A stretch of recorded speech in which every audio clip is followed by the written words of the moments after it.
Okay, so now we are going to discuss chapter number 8, which is infinite impulse response filter design. In the last chapter, we looked at the finite impulse response filter design using Fourier transform method. And in this chapter, we're going to look at infinite impulse response IIR filter design using one of the techniques, which is called bilinear transformation method.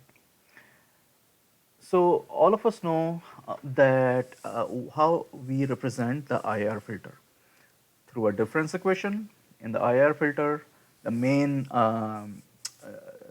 how you recognize an IIR filter is the fact that in the IIR filter, not only your input and the previous instances of outputs are present, but also the previous instances of your input are present as the outputs are present as well. So yn minus 1, yn minus n, stuff like that. If we assume that the filter is if the system has no initial condition or system is at rest, which is our general assumption when we're designing filters, and we take the z transform of both sides, then of course we are going to get y sub z is equal to b naught x of z plus b1 x of z, z to the power negative 1, all the way up to bm x of z, z to the power negative m minus a1 y sub z, z to the power negative m, all the way up to a sub n, y sub z, z to the power negative n. And if we want to write the transfer function, that is y sub z over x of z, we take all the y terms on the left hand side, all of them are going to become plus, all the signs will become plus. And if we take y sub z out as a common factor, then it's going to be 1 plus a1 z to the power negative 1 plus a2 z to the power negative 2, all the way up to plus an z to the power negative n.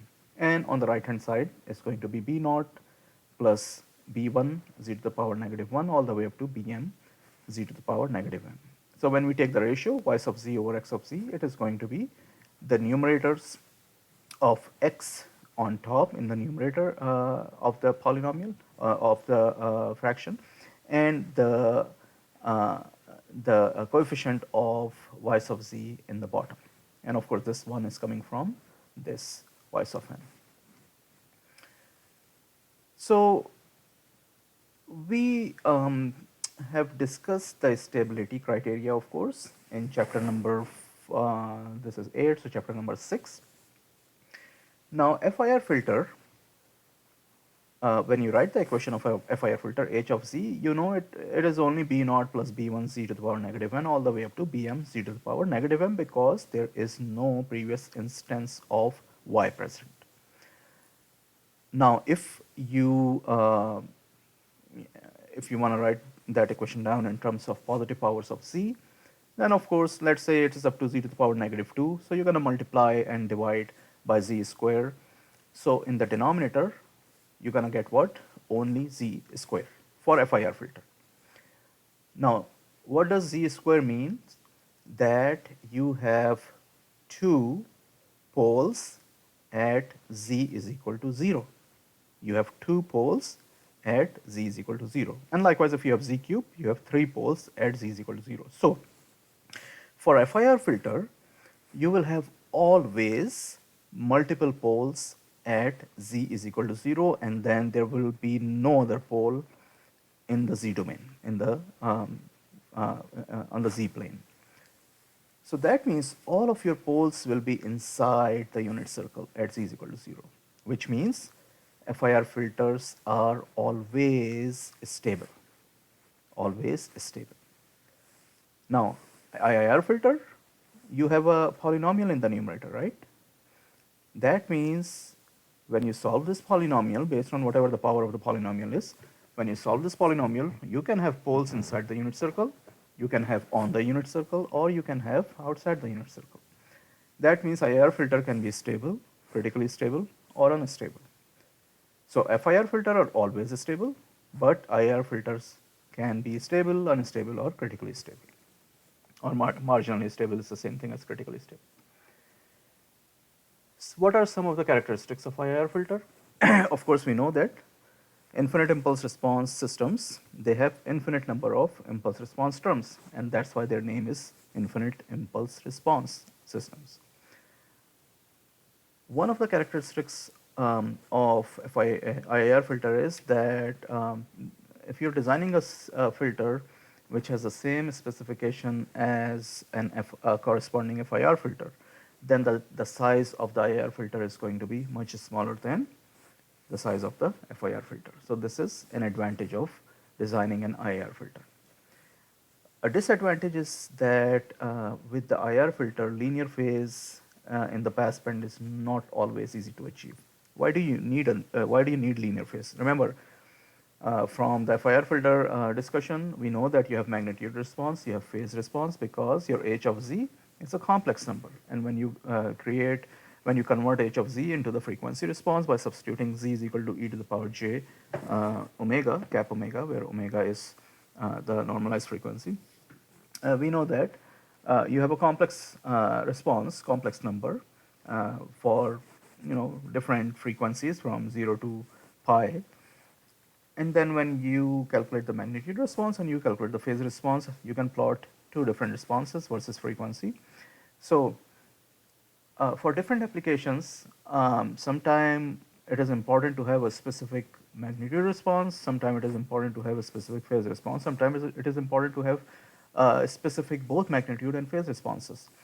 So the one of the things that are difficult with IR filter is that your phase response in the pass band is not always linear. It's not as linear as you can get in the similar FIR system, let's say that. And in some of the applications, especially voice applications, linear phase is important. Each frequency component of the voice has to be delayed by a linear phase to get in a proper filtered response at the output. So that's one of the disadvantages of IR filter. And what I'm discussing over here is that anytime you have the IR filter equation written, make sure that y sub n, it should not have any coefficient. So if you have a coefficient or a multiple of y sub n, then divide both sides by that number and get rid of that number, because your response, your equation, and the response has to be in terms of y sub n minus a1 y sub n minus 1 plus a1 y sub n minus 1 plus a2 something like that. In other words, h of z, this term is always 1. So if it is not 1, make sure you make it 1 by dividing both the numerator and denominator of h of z by that term. Okay, so the method that we're going to look at is the bilinear transformation method. It has 3 steps. The first step is that you have the digital frequency specifications given to you, which include the cutoff frequency, and if you have band pass filter, band stop filter, you'll have the center frequency, lower cutoff, upper cutoff, stuff like that.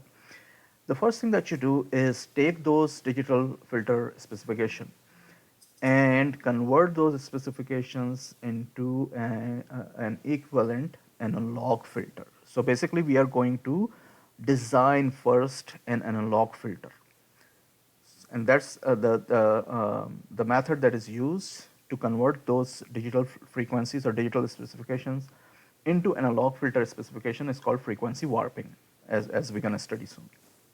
So first we're going to apply frequency warping and get the equivalent analog filter specification corresponding to the digital filter specification that you are looking for. Once you have those specifications, then we are going to use a method to determine an analog filter. For example, if you want a digital low pass filter, first we're going to create analog low pass filter. If you want digital band pass filter, first we're going to create analog band pass filter. And it is very easy, as you will see soon. And once you have that analog filter basically is in terms of Laplace transform instead of Z transform, because for analog we use Laplace domain. And Z domain actually it is a derivative of Laplace transform, Laplace domain. So you will have H of S instead of H of Z, the transfer function equation for the analog filter. And the third step is going to be that you're going to apply the bilinear transformation technique to convert that H of S into H of Z. And then we're going to go ahead and plot the response of the filters. So these are 3 steps through which we are going to design our IIR filter. In the next video, we're going to start discussing the specific 3 steps, each step, how to go through each of the steps.